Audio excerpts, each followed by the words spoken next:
Hi and welcome to this Blender tutorial. I'm going to show you how to create this little frog character. We're going through the process of modeling it, texturing it, and also rigging it so we can also animate it in the future. So let's get started. We first have to enable an add-on inside Blender that we need to use to create circles from edges.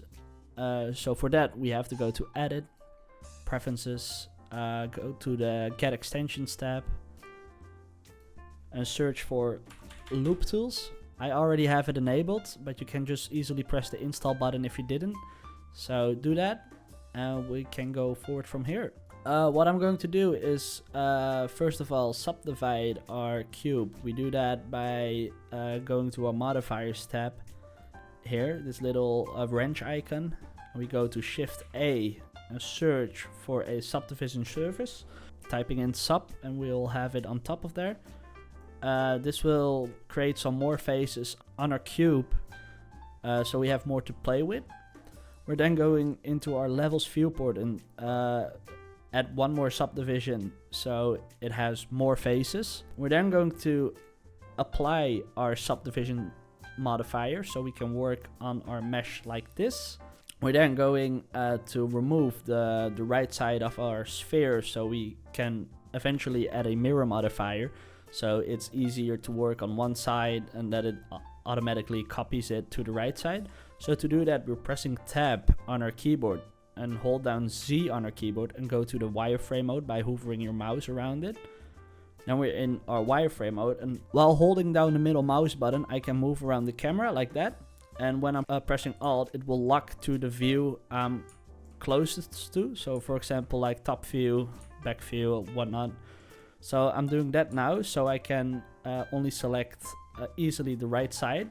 I'm pressing 3 on our keyboard to go to face select mode. We can also go up here and select the face select mode. Then we'll select the right side of our sphere and press X on our keyboard. This will open up the delete option. And we're going to select faces to remove the right side of our sphere. So click that. Now you can see it's removed. Let's go back to our solid view.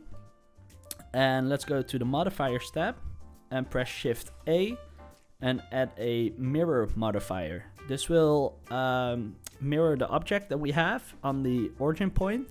So for example, if I go to object mode and I go to the origins and I move the origins, you'll see that it's flipping the object on the origin. So just keep it how it is now because the origin is at the center, so that's nice. And then I'll quickly deselect origins because otherwise I'm working on the origins.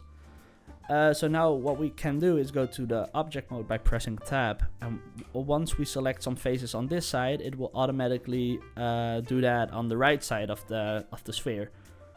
So for now, we're going to select these faces on the bottom to create some legs by keeping the face select mode enabled. Then we press I on our keyboard to inset the faces. We can also do that by right clicking it and then inset faces, but there is a shortcut for it. It's just I. So press I, inset it by moving your mouse. So let's inset it like this a little bit, and then I'm going to back to the front view by holding down the middle mouse button and holding down Alt. And then I'm going to scale it on the Z axis. So we press S and Z to scale it on the Z axis. We can also lock in the axis by pressing, example, S on our keyboard and holding down the middle mouse button and moving it down. So it's only locking it at the Z axis. But for example, we can also do that on the X axis. But for now, we're doing it on the Z axis. So move it down and then press 0, so it flattens it on the Z axis. And then we're going to move it down a little bit like that. And then we're going to select the edges on the sides here by holding down Alt, click one of the edges and then hold Shift and select all the edges here. And then we're going to right click Loop Tools. This is the add-on that we enabled, and select Circle. This way it will create a perfect circle of those edges. Then we're going to our vertices select mode, the first option here. Just press 1 on the keyboard.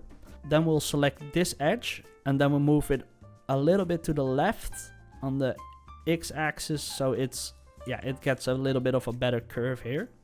We're then going back to our face select mode by pressing 3 on our keyboard. Select these faces, move them down, and then inset them by pressing E on the keyboard and move it around here. It's also important to have clipping enabled, because as you can see now, if we move it to the left, it's not clipped to each other, and if we enable it, it will not detach from each other, so that's nice to have. Now we created the legs, of course, and we're going to do the same for the arms. So select these faces here, press I on our keyboard, scale it down, press SX to scale it on the x-axis, press 0 to make it flat. As you can see, it's now completely flat. Move it a bit that way, and then do the same here by selecting these edges, right click, loop tools, circle. We can do the same here to make it that also a better circle, right click, circle. And that way we created the little starting point of our arm. I'm going to move it a little bit, and then we're going to select these faces again, press E on our keyboard to extrude it, scale it down a little bit, and then inset it, and just like that, what we did with the legs. Now I see that it's going a bit inwards, so what I can do is go to the front view, go to the wireframe, select these, press SX to scale it on the x-axis, press 0 to flatten it out, go to solid mode, and that's the base of our character. I'm only going to move the legs a little bit down, so we have a little bit more to work with, just like that. What I did here is actually pressing Ctrl R on the keyboard to create a loop cut, and then it automatically selects it, and then we can scale it down a little bit, and that way we have a little bit of more leg room to work with. So then we can move the character a bit up by pressing G on the Z axis by holding down the middle mouse button. Just place it under there, left mouse button, and it's now on the ground. And then we can add another modifier, another subdivision surface modifier to smoothen it out a bit. So press Ctrl 1 on our keyboard.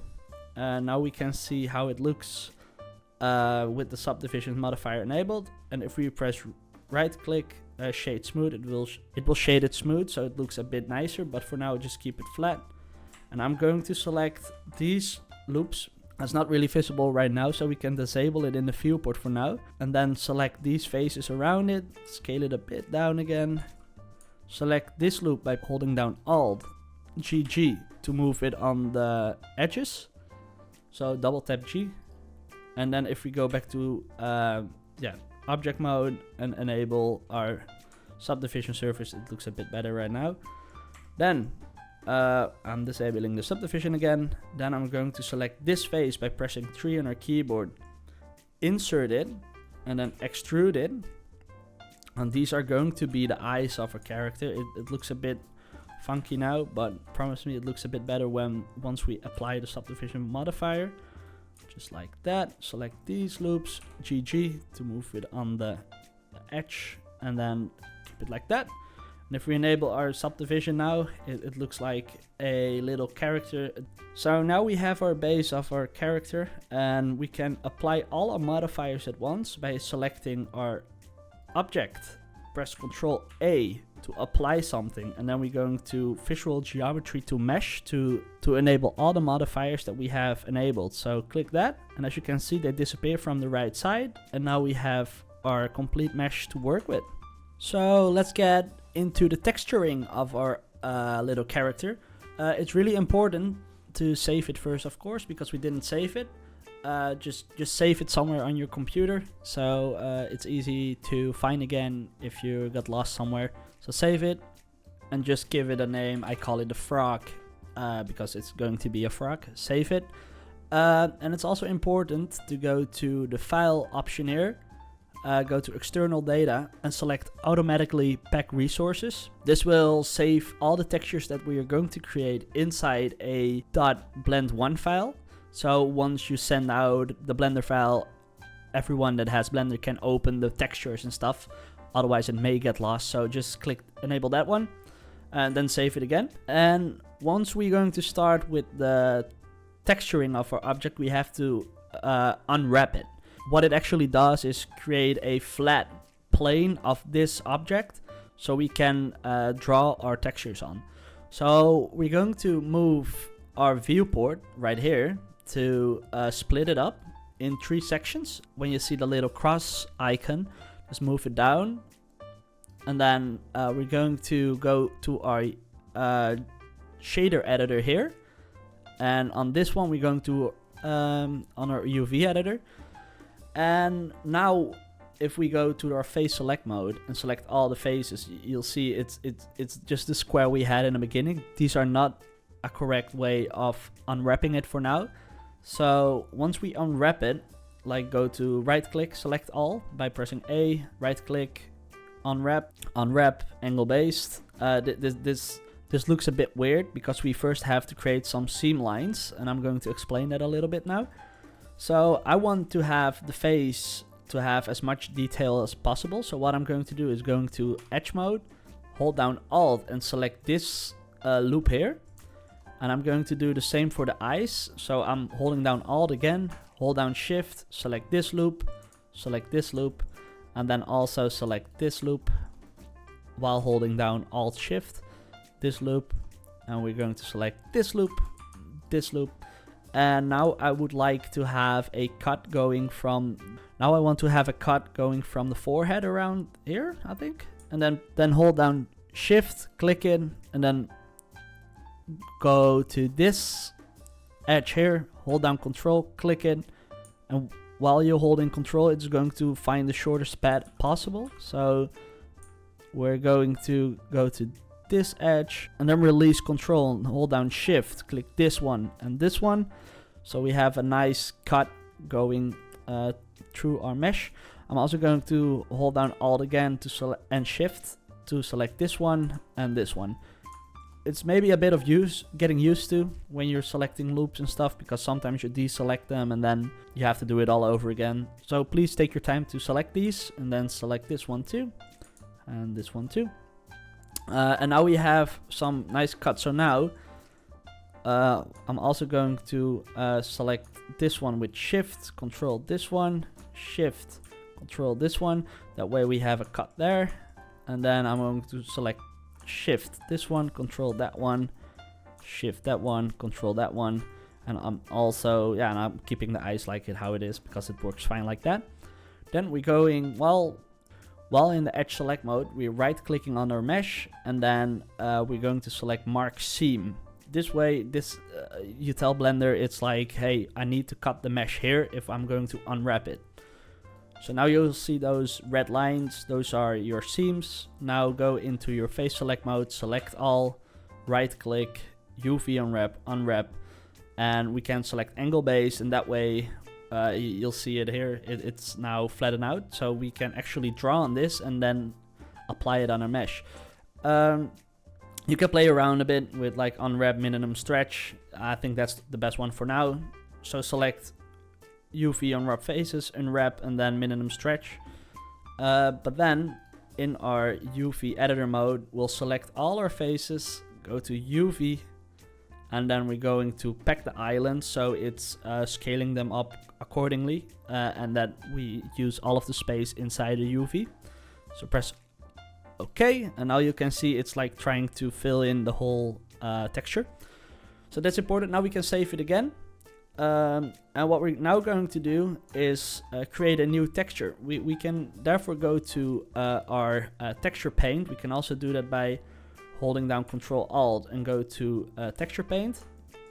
As you can see, it's now just a purple thingy, and that means that there is no image texture enabled in our shader editor.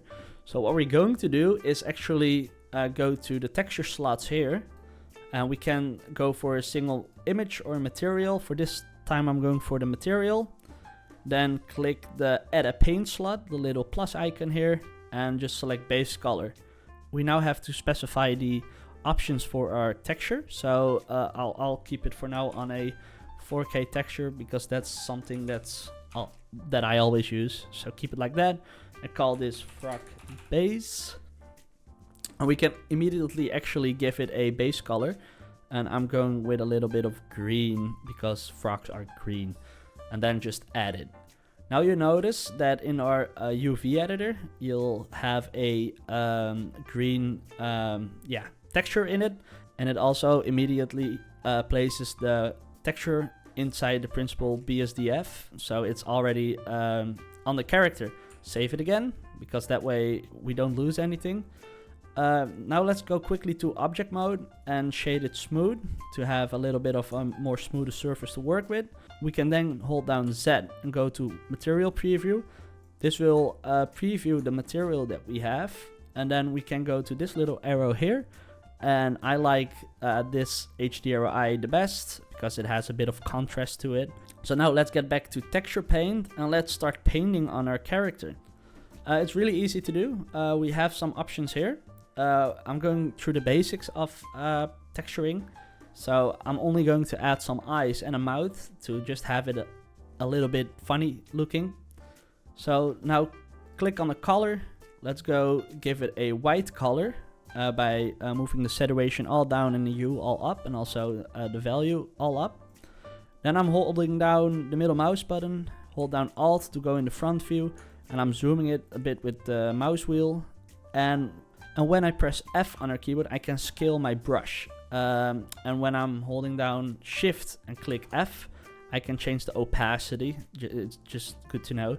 So I'm going to scale the brush a little bit up, and then make sure we'll enable symmetry on the X-axis. So everything I do here will happen on the right side of the mesh too. So let's undo that. And I'm going to place a eye right here by clicking a couple of times. And as you can see now on our UV image, it will also add the texture. So if I paint, you'll see it's also showing it in the UV editor. So these are the eyes. I'm still going to add pupils by giving it a black texture and just add some pupils here. So now we have our little eyes applied on our mesh. I'm also going to create a little mouth by selecting a pink color, and then going to stroke, stabilize stroke, and I'll change the radius to 25 pixels because I just like the way this smooths out the brush. So now just create a cute little mouth, maybe a little smiley face, just like that. Now we have our little character. It's actually a really basic way of texturing, but you can get as crazy as you want. You can also just add like nipples if you want to, or a belly button, you know. It's just up to you how you want to texture it. You can also make it blue if you want, but for now let's keep it green because frogs are green. And now it's also important to save the file again. And you have to make sure to save our texture, save as, and save it somewhere on your computer. Just for example here, frog base, and just save it.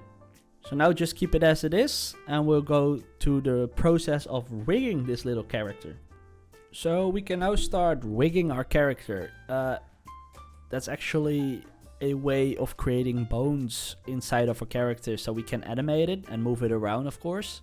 So I'm first going to remove those views here. So we have a whole character in the center. And then I'm going to object mode, and I'll be adding a armature. We can do that by pressing Shift A on our keyboard. Go to armature and select a single bone. We immediately going to rename it by pressing F2 on our keyboard and call it frog armature. This is a bone. We can move that in pose mode. I'll show that in a bit. I'm first going to create some bones for this character. What we're going to do is actually go to up here again, go to edit mode, and we can select this toggle X-ray to see the bones in solid view. We're going to move this bone a little bit down because this is going to be the root bone, so the bone that moves every other bone in the character. We're going to rename that as the root. We're then going to add a new bone by pressing Shift A on our keyboard, clicking it and moving it up, and scale it down, move it around here. Then we're going to select our bone and rename it by pressing F2 again and call this the spline.001. So we know that this is the first spline.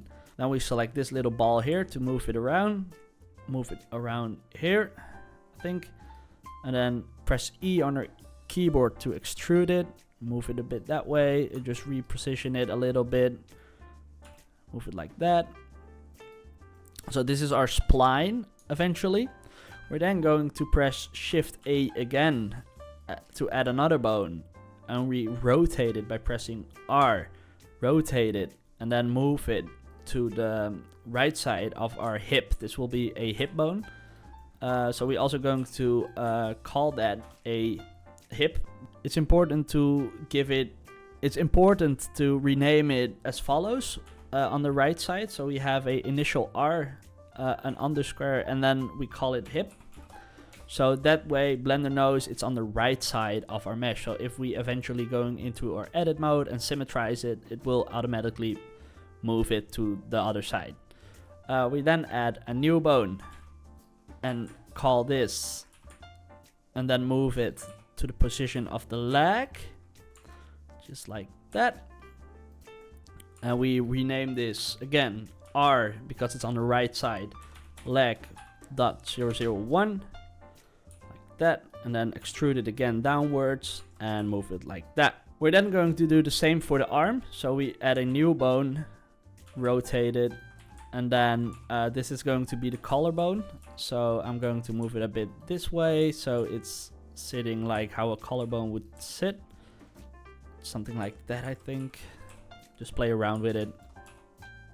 Just like that, I think, yeah. And then we call this right collar.001. And then we can extrude this point again. So just move it a bit this way. Extrude it for the upper arm. I'm going to move it a little bit that way. And then extrude it again and position it correctly. So just like that.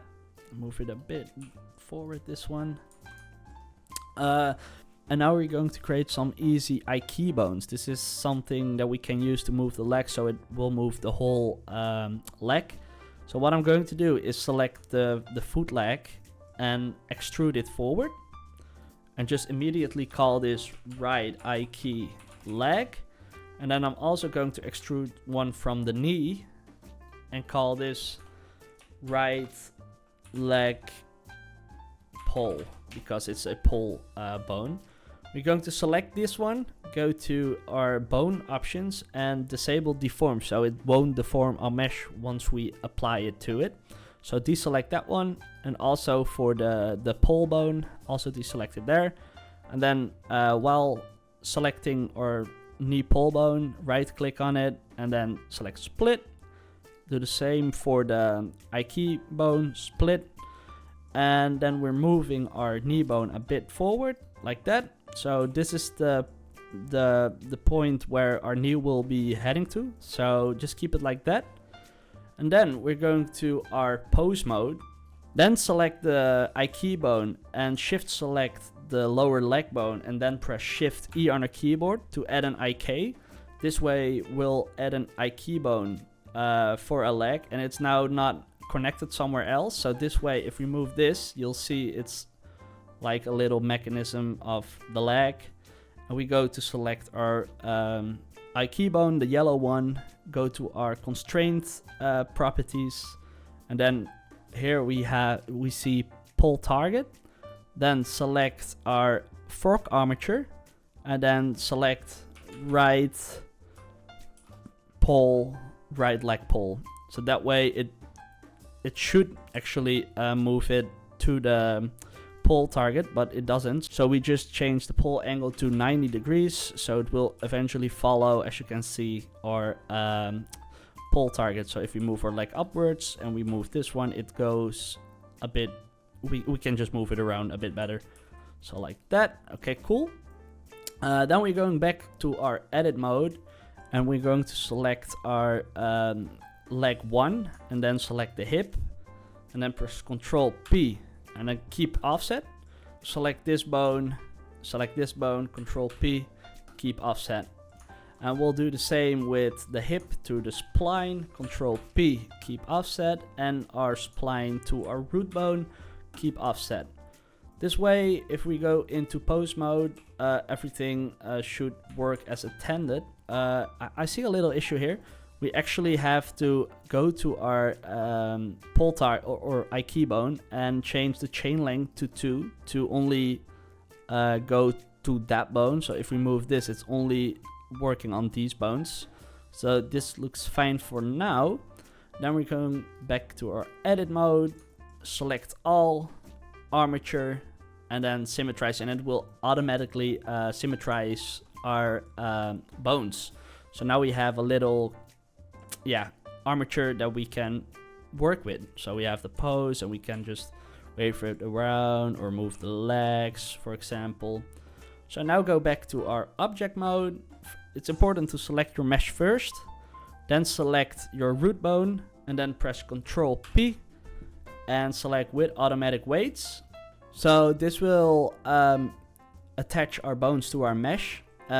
Once we go to our toggle X-ray mode, we can now easily move our bones, and it would actually move our character. So just enable X-ray, and as you can see, we have like a little legs that we can move around.